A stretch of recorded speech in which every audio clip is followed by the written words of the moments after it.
August 24th, 2024. And I'm Jeremy Wright. This is my newest and smallest aquarium. So I just kind of dimensionally would say this is maybe a little bit larger than a milk jug gallon. So by that, I'm assuming this is maybe a 1.25, 1.5 gallon tank. It is a little system that I bought assembled from, oh, you know what?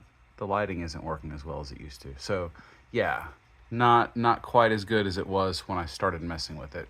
Obviously, the light's janky. Looks like I need to replace it already. So, okay, fine. Not super high quality, right? The whole show cost me $30. It is an unfiltered tank. As of today, it does have orange shrimp in them, and they're kind of weird. They don't really taste like orange dreamsicle. They don't really taste like orange. They just kind of taste like shrimp. I'm not sure why they're called orange shrimp, but that's just what it is. Cherry shrimp, similarly, none of them taste like cherries. I don't know what to say. Always been disappointed in that. But the new orange Neos are hanging out in here, and I've had these. Actually, I got the tank and the shrimp at the same time about a month ago at a local swap. I've just been letting the stuff sit in here. So it was a soil underpool. Actually, this is marine sand. It's not pool filter sand. And that's fine. I already knew it was kind of bioactive, but it was not in a marine tank previously. It wasn't a freshwater tank, but it was someone else's freshwater tank, and I didn't really trust her hobbying. I just ended up with the tank and the sand and a bunch of Malaysian trumpet snail shells down in the sand because the tank had been dried out and she didn't have a way of really caring for things. That's fine. I ended up with some stuff. That's where the sand came from. And being that it was bioactive, I thought, I'll put some soil under it, let it chill for a while, and just let the microbiology duke it out for a month or so. And yeah, no diatom phase yet.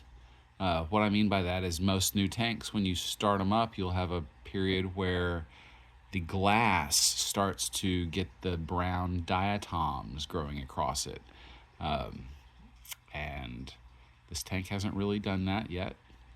Not all aquariums go through the same phases. Sometimes the phases or the orders of the phases or the actual phases themselves are different. Sometimes they're missing.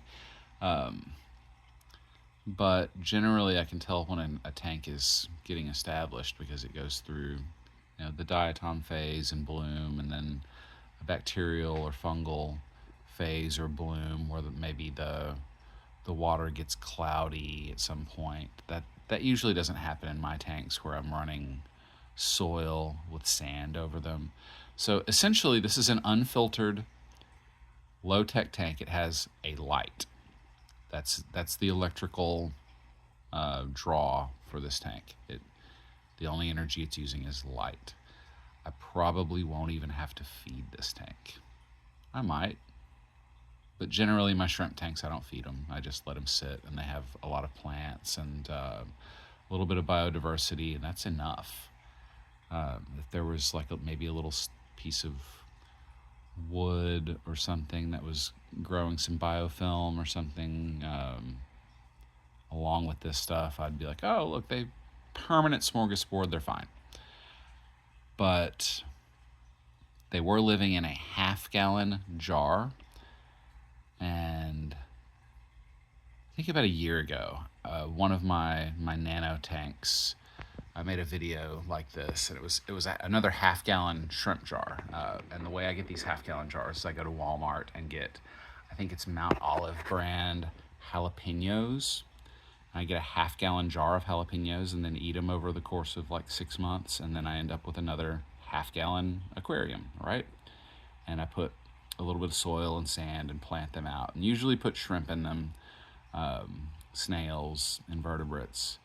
And like a year ago, I shared one of these, and I had a lady comment like, "Oh, so and so at my local group or local fish store said you should never keep anything in less than a gallon." And I'm like, this person doesn't know what they're talking about, but okay, give me your opinions. Tell me about what's up. Like, okay, so you wouldn't keep bacteria in something less than a gallon. You wouldn't keep tiny shrimp that are the width of your pinky nail in something a half gallon. Okay, whatever, fine. Now, granted, I would rather have these guys in a gallon tank than a half gallon. Sure, sure. But sometimes you just want to keep things alive and healthy, and the best way to do that's keeping them in a little jar. And like, if you've got some ram's horn snails, like, they don't care if they're in a 2-gallon tank or a half-gallon jar, as long as it's clean and healthy. And realistically, running a half-gallon nano system unfiltered is probably way beyond most people's skill level. I don't really recommend newbies doing that, but I've been doing this for 30 years. Like, it's not a problem. Like, we'll grow some stuff. It'll be just fine. Just fine. It's all about that biodiversity, biology, and just having a proper setup. And really, you can't go wrong with the soil under some large grain sand. Like, you essentially have a large bioactive filter that does exactly what it's supposed to do. It emulates nature because it is nature. And yeah, you just don't really have to try. So my expectations for this tank are that I will do not weekly. I mean, I should do weekly, but I'm probably not even going to have this in my weekly water test regimen. It's going to be a slow changing system. Shrimp are very low bioload, animal bioload very low. What I expect to have to do to this tank is like come through and pull plants out. And that's it. I will not be using fertilizer. I probably won't be feeding them. It's just going to sit here.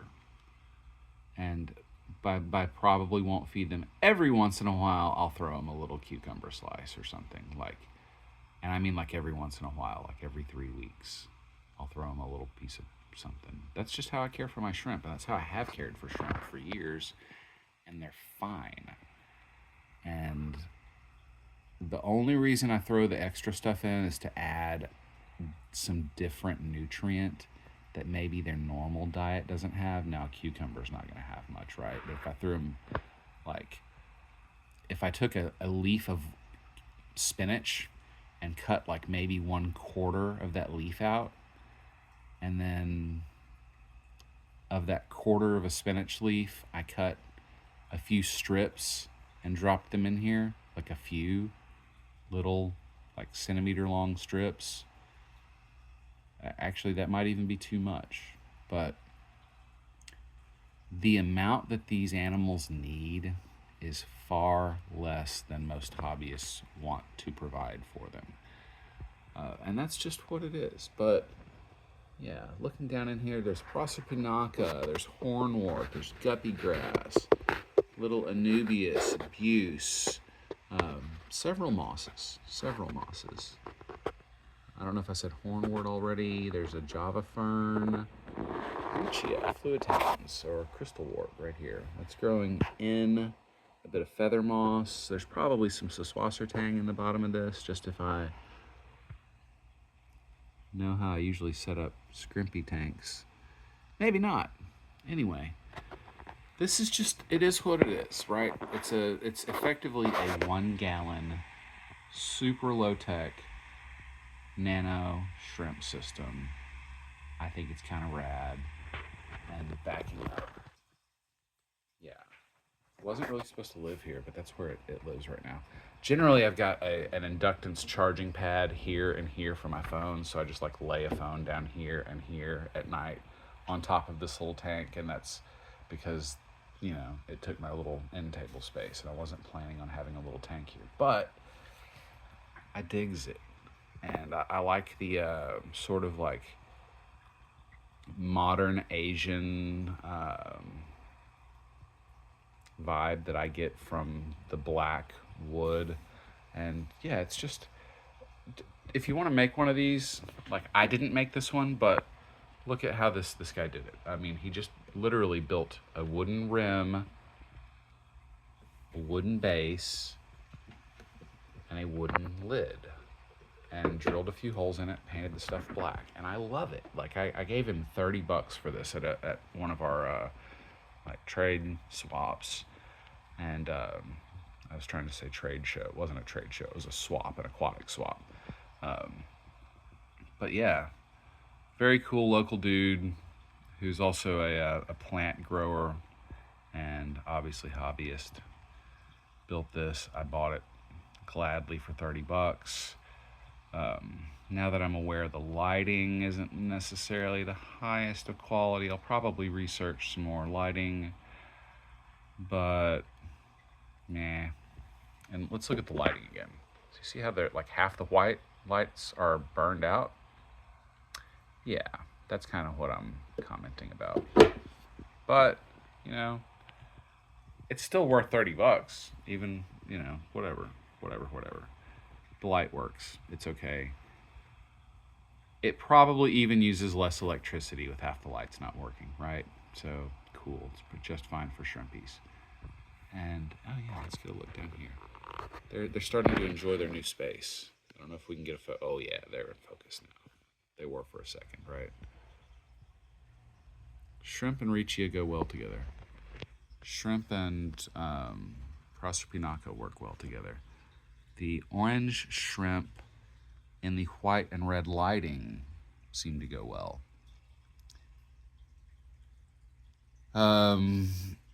I should have, but didn't do a water test on the jar they came out of or the water they went into. I just kind of removed half of the water from this thing and then took a, what do you call it? Like an aquarium air hose, an air line, and just started moving water, siphoning it, and then moving the shrimp out of here. Wasn't super careful. I moved them with a turkey baster, and they're fine. They're fine. They're going to be fine. Awesome. But I'll give an update soon. So thanks for watching this. Again, my newest tank, I don't have it labeled, so we're going to be on like somewhere in the middle of the alphabet. I don't know how many tanks I have right now, so meh. But thanks for giving a bit of your time to check on this stuff and follow along with me. I really appreciate my viewers and fellow hobbyists and those who just think this stuff is calm and peaceful and beautiful. That's why I do it. Thanks. Hope you enjoy your day.